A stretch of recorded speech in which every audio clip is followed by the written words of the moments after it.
Kung may budget ka na 200k na para sa isang SUV o isang family car, aba, itabi-tabi mo na yan kasi nga sobra-sobra na yan para dito sa ating napakaganda, napakabago na Nissan Presage. Ang presyo nito is 145k. All in mo nang may uuwi, sayo na, wala ka nang huhulugan. Pagkakuha mo, binayad mo, iuwi mo na sayo na, wala kang iisipin. Sobrang sulit nito at titingnan natin kung bakit ko nasabi at paano ko nasabi na napakaganda, napakasulit ng sasakyan na ito. Tayo na lang dalawa, tayo na lang magsama.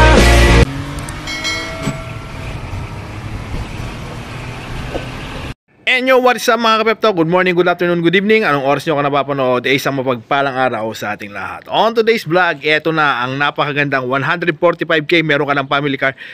Swak na swak sa budget mo at syempre swak na swak ngayong panahon dahil nga magpapasukan, kailangan ng service ng mga bata, kailangan mo ng sarili mong service. Aba, eto na yon, 145k yung EOL. Ang issue lang naman nito, papakita natin, ayan, may konting paid yan sa harap and unregistered ka, ano lang siya, hindi lang siya na-registro itong March na to, pero ang performance nito wala akong masasabi, napaka-goods, napakaganda. Papakita ko sa inyo yung loob at labas nito at para malaman nyo kung bakit ka nga solve na solve dito sa sasakyan na ito sa halagang 145k. Unang-una sa gulong. Ayan. Kitang-kita nyo, apat yan, pare-parehas na Delium. Yan. Pare-parehas yan. Pare-parehas na brand, sabay-sabay na binili. Maayos na maayos. Ayan, Delium yung brand. Makakapal. Harap, likod, kabilaan yan. Nissan Presage, tingnan nyo yung taas nito. Ayan, o diba? Napaka-nesmaki, ibig sabihin maayos na maayos, well kept ang sasakyan na ito. So ayun, dito sa labas, napakaganda, napakaayos. Solve na solve ka na, wala ka nang hahanapin pa. Pero hindi pa nagtatapos yon. Buksan natin sa loob, papakita ko naman dito sa loob kung bakit ko nasabi napakaganda ng sasakyan ito. Ayan. Dito sa loob, ayan, automatic transmission, all power siya. Tapos yung upuan niya, captain seat. Yan, ibig sabihin ng captain seat, ayan, komportable yung uupo dahil may may armrest. Ayan, kabilaan yan, dito sa harap, saka dun sa likod. Ipapakita ko. Parang ang design nito is para siyang Innova. Ayan, yung dashboard, ayan, decente pa naman yung dashboard, maayos pa, aircon, gumagana, all goods naman, lahat ng mga ilaw nito is gumagana, ayan, ayan, maayos na maayos, tapos napakaluwang, napaka-spacious nito, all working yan ha, ayan, all working yan, tapos ang dami ng control niya, ayan, meron kang may sensor pagka umaatras, tapos yan, yung mga nito, yung mga bintana niya is natitiklop ng kusa. Gagamitan mo ng power niya. So, ayun, yung aircon niya sa likod, lahat. Andito naman yung second row ng aircon. Ayan, ayan na yung control niya. Ayan. So, ayun, yun yung mga isa sa mga napakaganda rito. Bukod sa captain seat dito sa harapan, hindi lang yun. Pagka kunyari, yeah, let's say may bata, gustong tumawid dyan, is pwede, madali lang siya, may easy access lang siya, makapunta sa harap. So, ayun, dito naman tayo sa second row. Ayan. Sa second row, ayan, makikita nyo, ang daming lagayan, no? Yan, para kang nakasakay ng bus, yan. Meron ka pag-aakyat, pwede mong hilahin dito. May isabitan ka kung ano man gusto mong isabit. Lalagyan mo ng gamit. Another lalagyan na ng gamit, side pocket. And ayan, kung gusto mong uminom, ayan, meron siyang bukas. Ayan, dito mo nilalagay yung cup mo. So, habang nakasakay ka, ayan, komportable kang iinom ng tubig. And pagka nagyoyosi ka, ayan, meron ka bang ashtray dyan, yan. So, di ba? Napaka-komportable, napakarami, gaya nga sinabi ko, napakaraming feature. Tapos, ayan yung second row aircon niya na connection, ilaw, and then aircon. So, ayun, pwede mo siyang, kung marami yung pasero, ayan, pwede mo siyang ganyan, or pwede mo siyang ibaba para may armrest ulit para ka rin naka-captain seat. So, ayun, ito yung sa second row. So, tingnan naman natin yung likod, yung third row, ayan.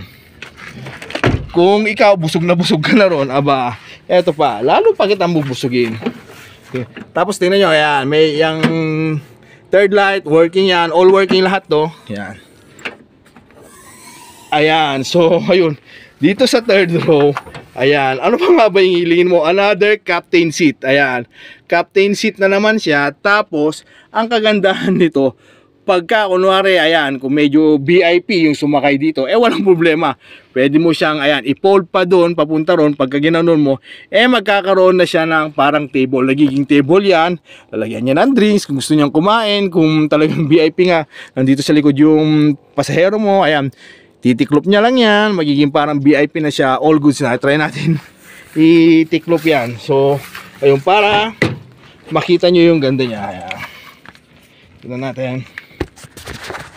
Ayan, so pagka-tiklop nyo, yan, pag natiklop na ganyan, di ba?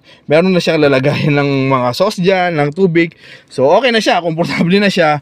Pwede na siyang kumain. So, habang nagra-rides, hindi siya nahihinip. Kumakain na siya dyan sa kumakain na dito sa loob. So, komportable. Ayan. Sa 145, uulitin ko, 145k lang. Ayun, makakapag-uwi ka na ng isang, para siyang Innova yung look niya, Innova yung haba niya, pero para sa akin 1998 model, pero maraming tatalunin na mas modelo ngayon to. So, ayun, napakaganda nito, sulit na sulit ka. Wala kang masasabi rito. Ayan, meron pa siyang attachment. Ito pa, ayan. So, hindi natin alam kung para saan to. Siguro, pag may mga gamit-gamit ka dyan na gusto mong itali. So, ayan, nakikip mo na maayos. Ayan, meron pa siyang hook ulit dito. Another hook. Ayan. Ayan yung mga kakaiba. Ito yung mga magaganda. Kaya ako sinabing, dyan, ayan yung mga plate number niya. Ayan, so, ayan yung dati niyang plate number. Nandyan din. Ngayon, white plate na siya. Ayan. Tapos yung ilaw mo pala dito, ayan, is gumagalaw-galaw. Ayan, gumagalaw-galaw yan. Kung may gusto kang ilawan, napupoint mo kung saan. Ayan.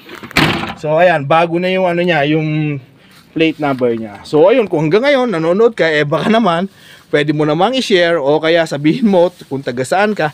Nang sa ganun naman, malaman natin kung hanggang saan nakarating ang ating vlog. Ulitin ko, 145k, gasoline engine, automatic transmission. Ang issue niya lang is unregistered, saka yun yung parang kupas niya dun sa harap, and then all goods na tayo. So ayun, ang location natin sa mga nagtatanong, Borot, Tarlac City. So ayun, papakawalan po ba 145k? Ulitin ko, 145k. Hindi po siya down payment, hindi po siya installment, kung hindi cash. Pag bayad mo ng 145k, yung na. Wala ka nang iisipin, i-drive mo na, pauwi mo na lang. Ang yun lang talagang issue niya is ayan, unregistered. Kapapasun nitong March. Tingnan mo naman yung mga ilaw niya, di ba? Sariwang-sariwa yan, Ang kikinis, ang liwanag, wala ka talagang hanapin pa. So, ano pa hinihintay mo? PM na para mapasayin na ang napakagandang Nissan Presage nito. At syempre, paalala lang, huwag ka na maghanap ng iba, baka maunahan ka ng iba. So, ayun. Para peace of mind din, another lang din, friendly reminder, magdala na rin kayo ng mekaniko para naman sa ganun meron kayong peace of mind, di kayo nag-aalala pagka nag-uuwi kayo ng isang second hand car. So ayun, muli, hanggang dito na lang tayo mga ka-pep talk. God bless everyone, mabuhay ka hanggang gusto mo. Salamat sa panonood, see you on my next vlog. Bye bye.